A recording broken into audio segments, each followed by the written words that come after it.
Bawakwar tawab shalanawa. Tawakway tawab shalanawa. Abayahawa shabashamayang. Abayahawa shabashamayam. Salaka lanawa. Salakalanawa. Al kataa yanawa. Al kataayanawa. Watawadalak al damak. Matawadalak al damak. Sasatap at kataa yanawa. Sa tapat kataayanawa. Kalhalal hawadla abayahawa alhayam. Alhalal hawadla abayahawa layam. Basam masyayak kihawasay. Bahasham masyayak yahawashay. Basam raw kakadas. Bahasham raw kakadas. Yaman. Yaman. Nakadaan na tayo sa 3 kapistahan. Feast of Passover, Feast of Unleavened Bread, and Feast of First Fruit. First Fruit. First Fruit, yan 3, magkano yan? Magkasabay yan. Mauna lang isang araw ang Passover. Kinabukasan, yun na yun ang Unleavened Bread, hanggang 7 days yan. At saka yung First Fruit. So, ngayon, nandito na tayo sa chapter 10 sa part 2. Part 2 tayo. Kasi natalakay na natin ang chapter 10 verse 1 to 40. Ngayon, talakayin natin ang 41 to 89. So, ito yung karugtong. Okay. Simula na tayo. Ang unang aklat ni Makabeyo, Kabanata 10, verse 41 to 89. Ang kabuuang tulong ng pamahalaan na hindi namin naibigay nitong nakalipas na ilang taon ay ibibigay. Magpapatuloy ang pagbabayad na ito mula ngayon para sa gawain ng templo. Bukod dito, hindi na namin hihingin ang 5,000 salaping pilak mula sa kinikita ng templo. Ang salaping ito ay para sa mga saserdote na naglilingkod sa templo. Ang sino mang may pagkakautang sa hari o may iba pang utang at nagtago sa templo sa Jerusalem o sa alinmang lupaing sakop nito ay hindi darakpin. Hindi rin sasamsamin ang kanyang ari-arian kahit sa panig ng kaharian ito naroroon.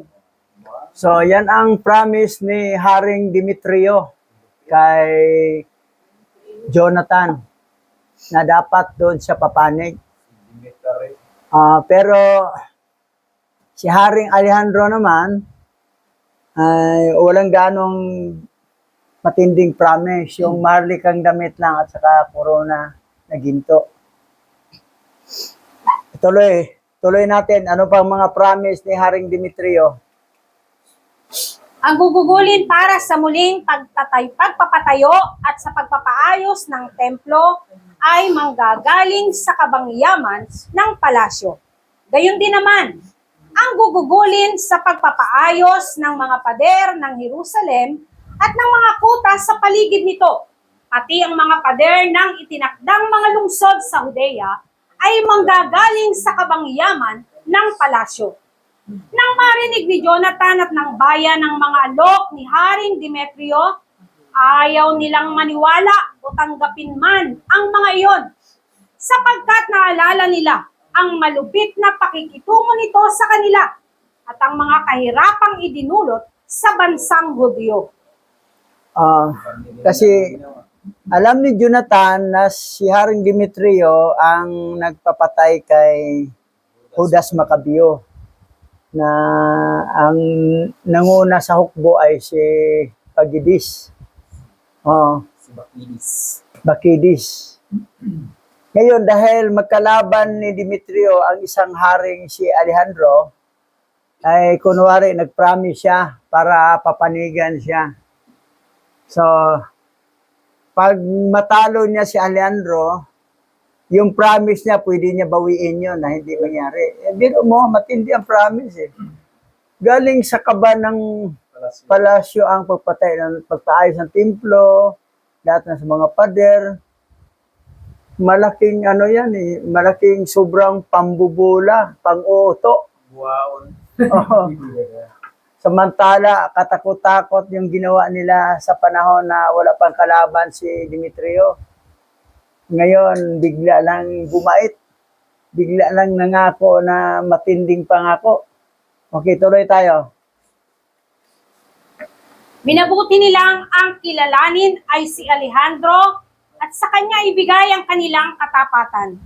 Sapagkat ito ang unang nakipag-unawaan sa kanila at nanatili silang magkapanalig habang ito'y nabubuhay. Si Haring Alejandro ay nagtatag ng isang malaking hukbo at humandang makipagdigma sa hukbo ni Demetrio.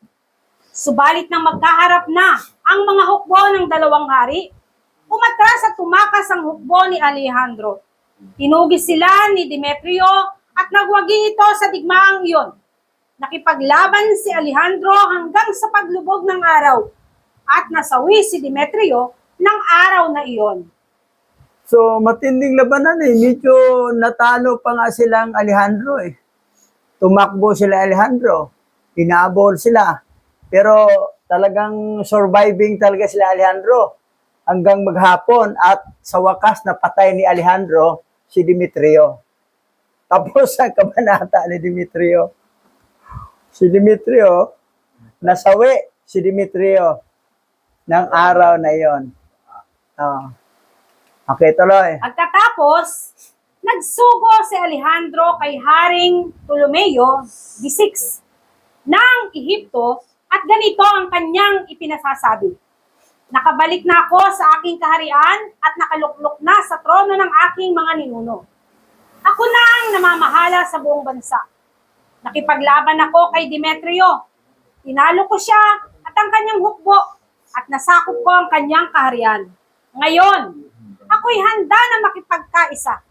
Ipakasal mo sa akin ang iyong anak na dalaga at kayong dalaway bibigyan ko naman ng mga handog na karapat-dapat sa inyo. So, kapag ang hari magligaw sa isang dalaga, ang unang ligawan yung tatay.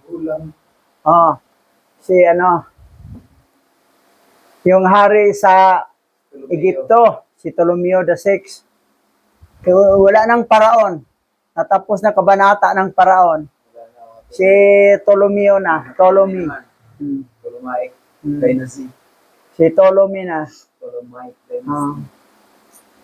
Kasi yung na-conquer ni Alexander the Great ang Egypt at ang mga Ptolemistic na ang pinahawak niya doon.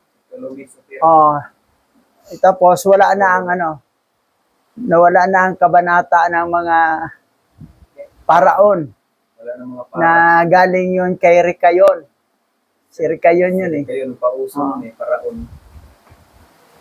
Ngayon, Paraon. nangliligaw si Alejandro sa anak ng hari ng Egypt na si Ptolomeo.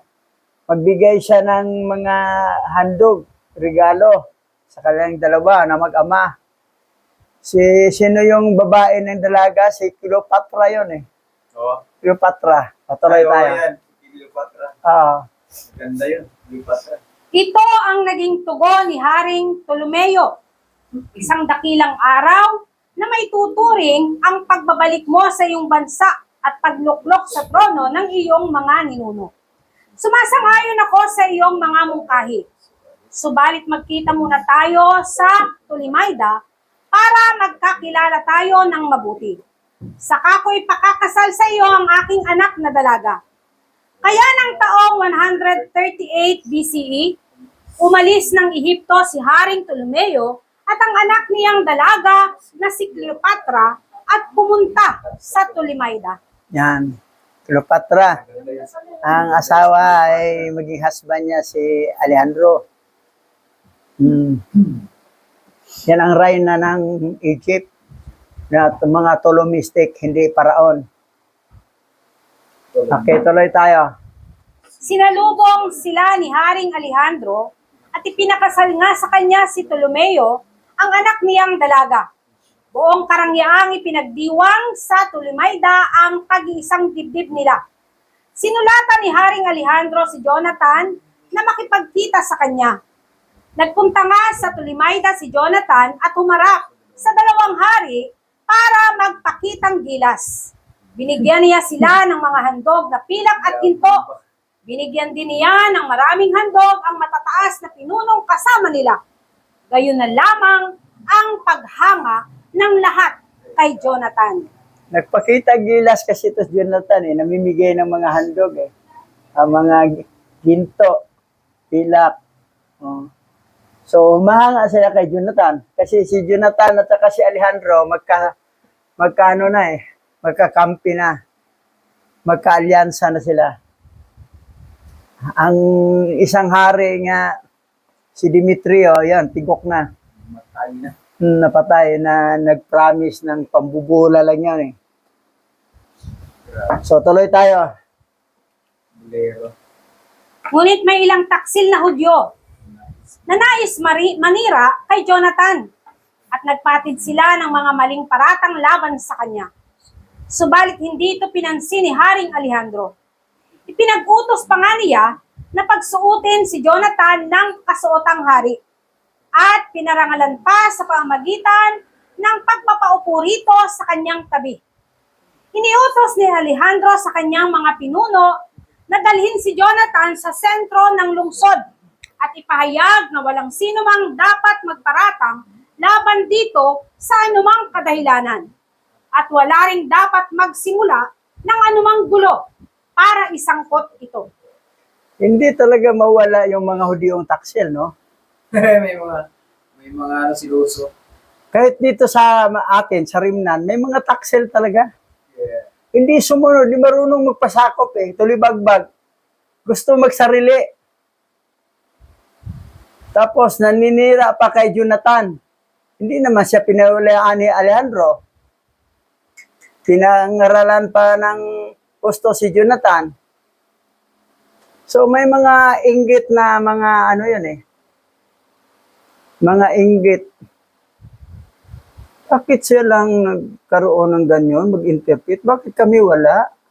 Ayan, inggit niyan Mga taksil yan Papapalitan natin yung yaman niya sa aman.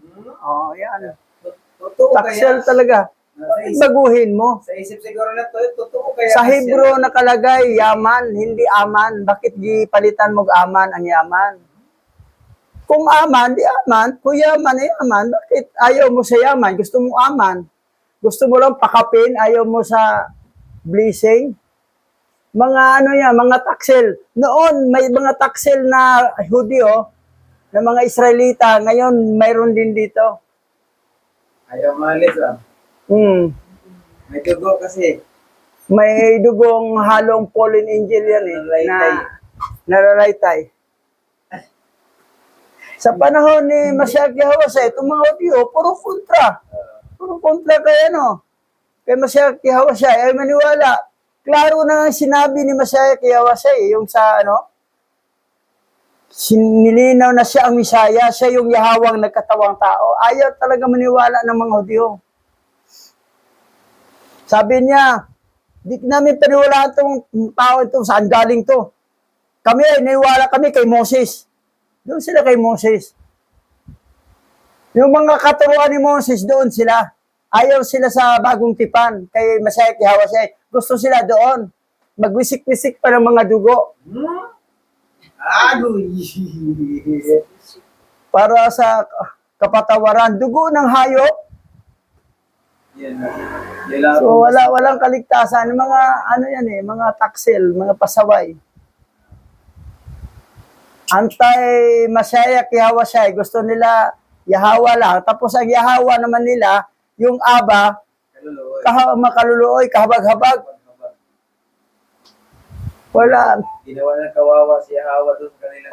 Sa kanilang binigkas na labi na Aba. Ang Aba mo, kahabag-habag ka, makaluluoy ka, sa Bisaya pa.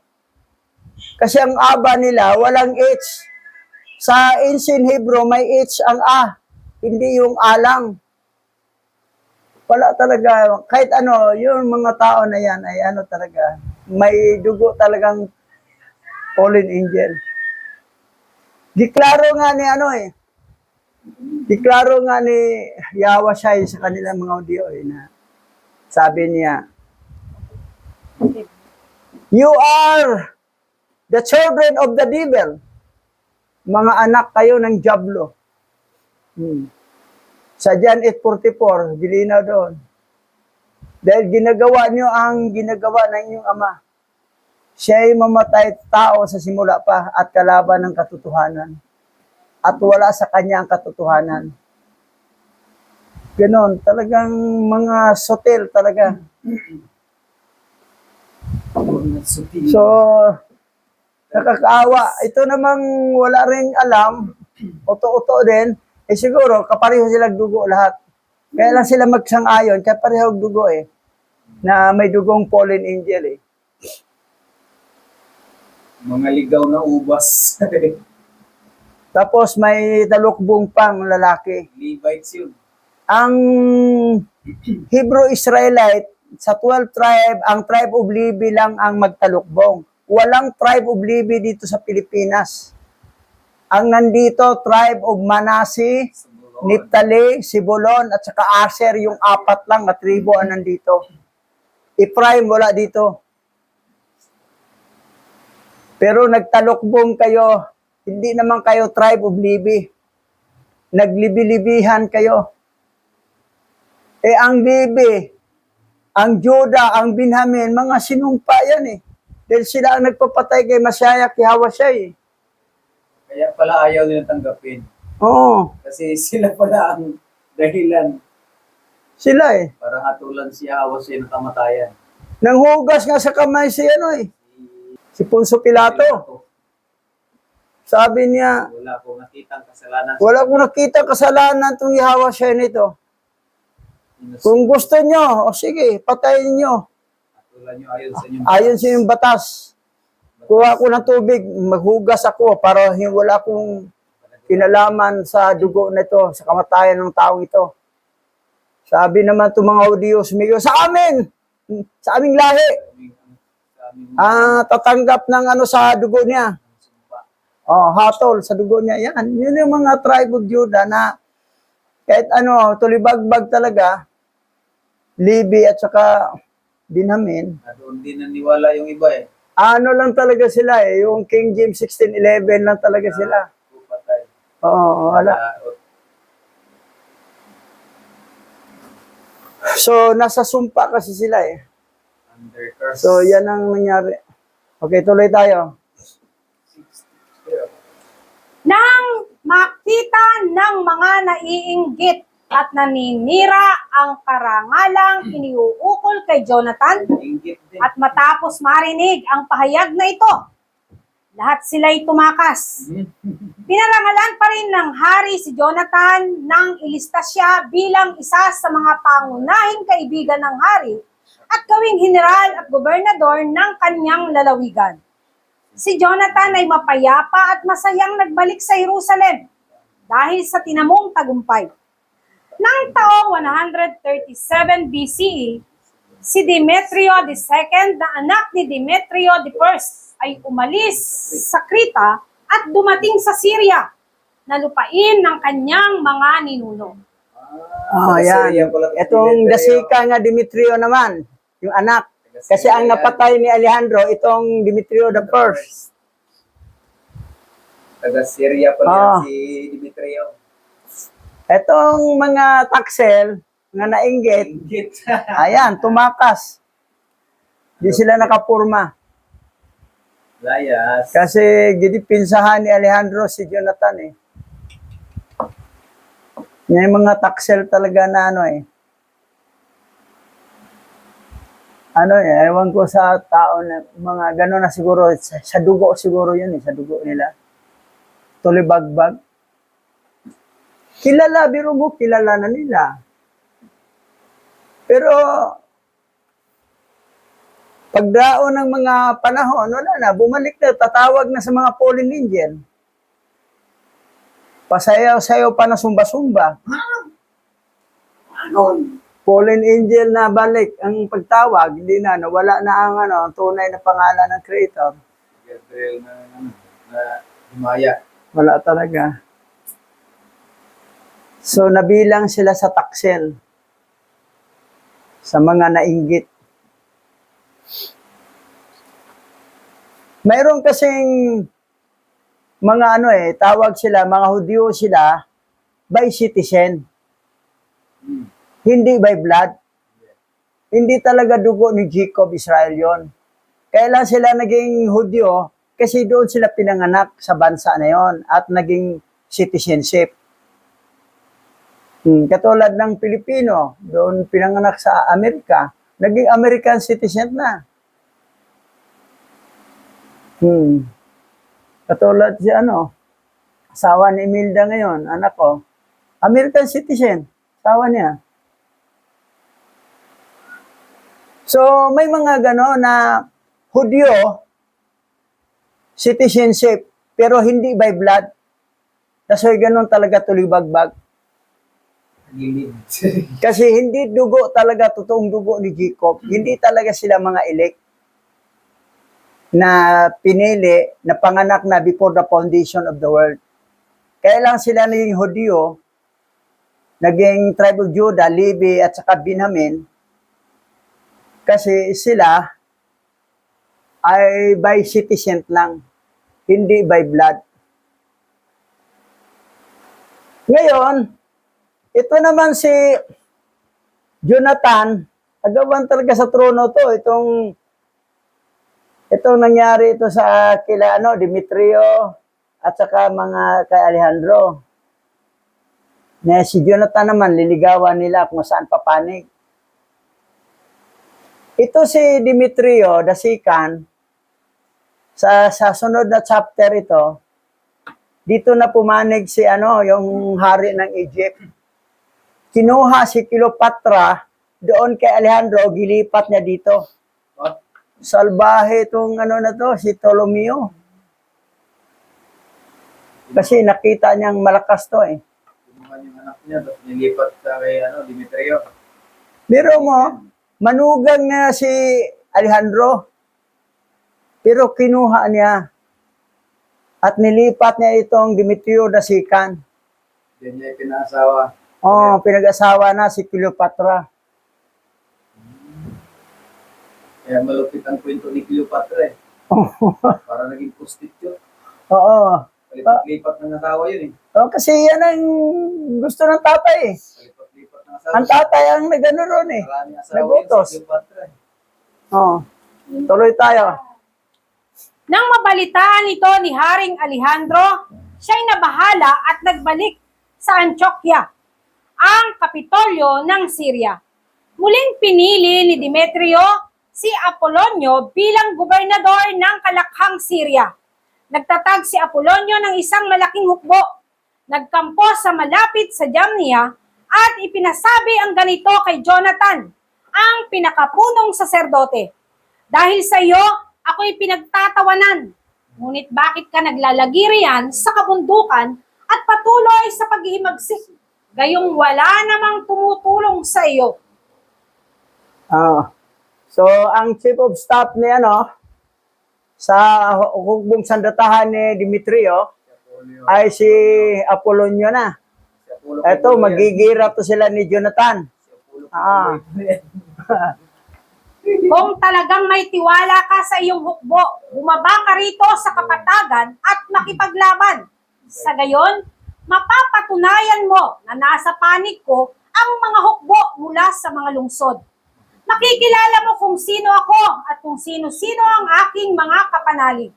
Sa gayon, matutuklasan mong hindi ka maaaring makatagal sa pagsalungat sa akin.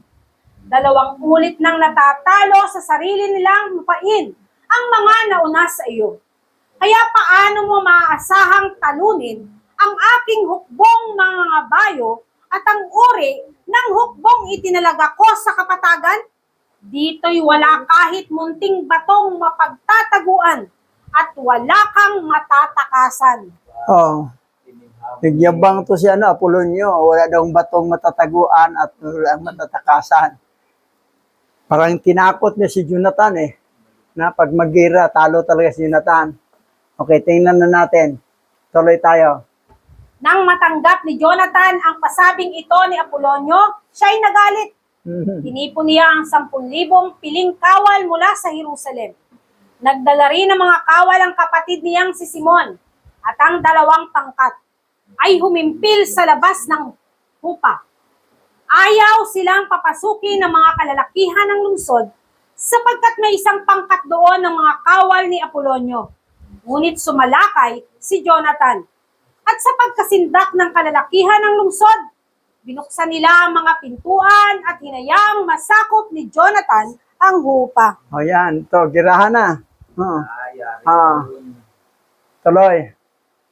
Nang mabalitaan naman ni Apolonio ang nangyari, nagsama siya ng 3,000 mga ngabayo at isang malaking hukbong lakad at nagkunwang tatakas patimog papuntang Asdod. Subalit nagtuloy siya sa kapatagan na kasama ang kanyang pangunahing hukbo dahil tiwala siya sa lakas ng kanyang mga ngabayo. Inilagay niya ang 1,000 mga ngabayo sa isang lugar na sadyang pinili para sumalakay sa hukbo ni Jonathan mula sa hulihan. Tinugis sila ni Jonathan hanggang Asdod at doon nagkaharap ang dalawang hukbo.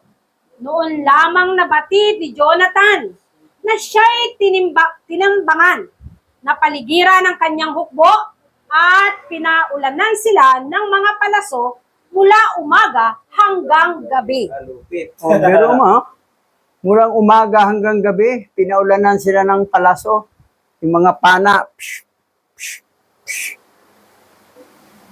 Pero cover lang sila si Jonathan at ang mga tauhan niya.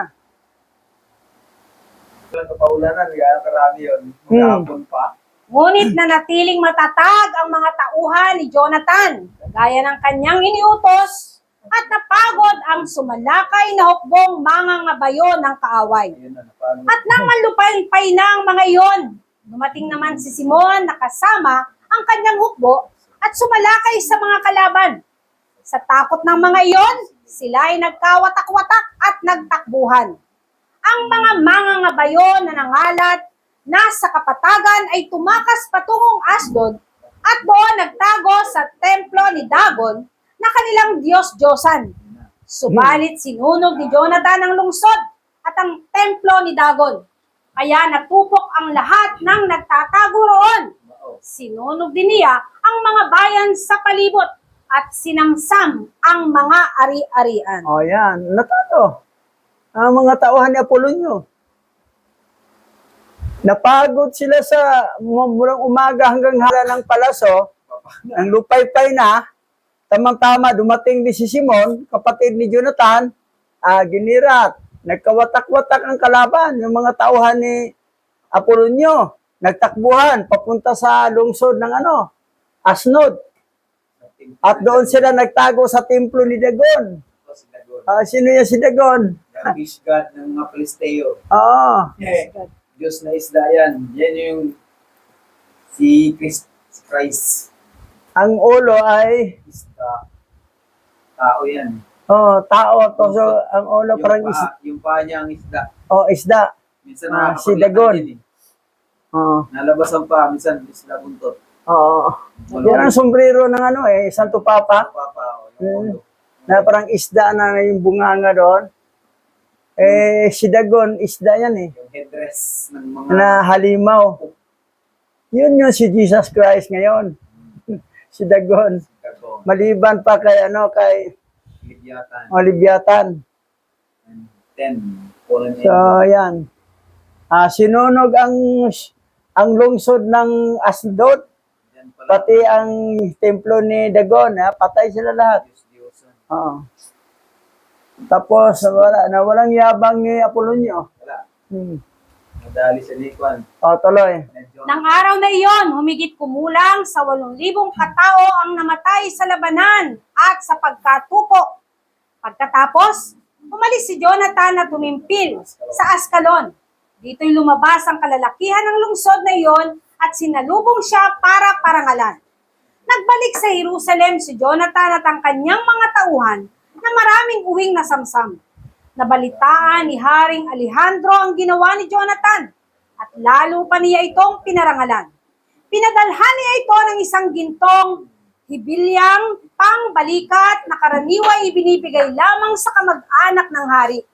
Ibinibigay rin sa kanya ang lungsod ng Ekron at mga lupain sa paligid nito. O, biro mo, ilang napatay? 8,000 katao ang napatay sa mga tauhan ni Apolonio. Nakakuha pa ng maraming samsam sila si Jonathan pag-uwi. At nabalitaan ni Alejandro, tuwang-tuwa. Tuwang-tuwa. At pinarangalan pa si Jonathan ni Alejandro. Kasi sila magkapanalig eh. Si Apolonio ay tauhan ni Demetrio Dasikan. Naagawi naman ni Demetrio ang kaharian ni Alejandro. Pati asawa. Dahil pinayagan ng hari ng Egypto na si Cleopatra ay ibigay niya kay kay Demetrio Dasikan.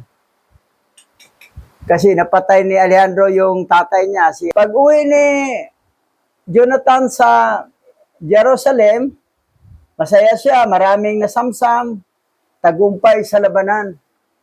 So, kita mo yun nung araw, grabe, walang tigil na labanan talaga. Batayan. Grabe pagganap ng dugo. Ngayon, yung mga palaso ang palipalipad nila, no? Ngayon, missile na eh. So, gira ng USA, Iran, at Israel na mga Edomites yan. Hindi naman yung totoong Hebrew-Israelite. Mga lahi ni Edom yan, ni Esau. Kasi si Esau, ang palayaw ni Esau, Edom. So, pula, red, mga Edomites. Sila si Netanyahu. So, grabing digmaan. Walang tigil. Hanggang namatay si Jonathan, si Simon naman pumalit. Wala, ganun pa rin. Walang tigil. Ilang bilyon yung napatay ang nagasto ng USA pagira niya sa Iran. Pero sa Pilipinas, wala naman digmaan. Bilyon-bilyon din nga wala, naubos. Hindi naman na tinira sa kalaban, wala namang gira, kundi nagpasasa ang mga buhaya. Ang mga buhaya nagpasasa. So, yan ang nangyari. So, dito nagtapos ang chapter 10 ng First Book of Maccabee. So, sa next Sabbath, sa chapter 11 na tayo. At tayo'y dadako sa panalangin, Pastor Richard. Langin. O aming alahayam sa iyong karangalan sa pangalan ni Masyay Kiawasay at sa lahat ng mga kaganapan sa araw na ito. At sa mga dating pang-araw, patuloy namin pinagkakatiwala sa iyo ang mga bagay na dapat mangyari sa aming unahan o Yahawa. Patuloy namin hinihiling ang malapit na kaganapan ng pagsasayos ng iyong mga salita. Ang pondong kailangan at ang mga tao na makakatuwang namin. Patuloy kong hinihiling o Abo Yahawa sa pamagitan ng aming bishop. Ang pagpapala mo ay dumating nawa at ito ay magkaroon ng katuparan ayon sa iyong nais o Yahawa, na muling maibalik ang karangalan ng iyong banal na pangalan at mahayag ka sa maraming remnant na nagkalat sa 4 na sulok ng lupa at patuloy na mamulat ang kanilang puso at kaisipan ng nag-iisang Yahawa na minsan ay nalimot at tinalikuran ng bansang Israel dahil sa kakulangan ng information. O Yahawa ay muling maibalik ang nag-iisang banal mong pangalan at muling makilala mo at makilala ka ng lahat ng mga remnant na nagkalat sa 4 na sulok ng lupa. Nawa ay magkaroon ng katuparan ng mga bagay nito sa lalong madaling panahon. At iniling po namin ng inyong pag-iingat, lalo na sa panahong ito na nararanasan namin ng matinding init sa lupa. Patuloy po namin dalangin o Aba Yahawa na ang inyong mga anak ay inyong kalingain, pagpalain ang kanilang mga balat. Patuloy mo silang ingatan at patuloy na ilayo sa anumang uri ng mga bagay na sakit na walang lunas. Ingatan mo po kami at patuloy ng iyong banal na presensya at kapangyarihan ang siyang bumalot sa bawat isa at magkaroon ng katagumpayan sa anumang laban sa buhay sa mga panahon na ito. Mula sa iyo, aming Yahawa, patuloy kaming nagpapatuloy sa pagpaparangal ng iyong pangalan sa lugar na ito. Papuri, pagluwalhati, pagdakila sa iyo sa pamamagitan ni Masaya Kiahawasay. Yaman.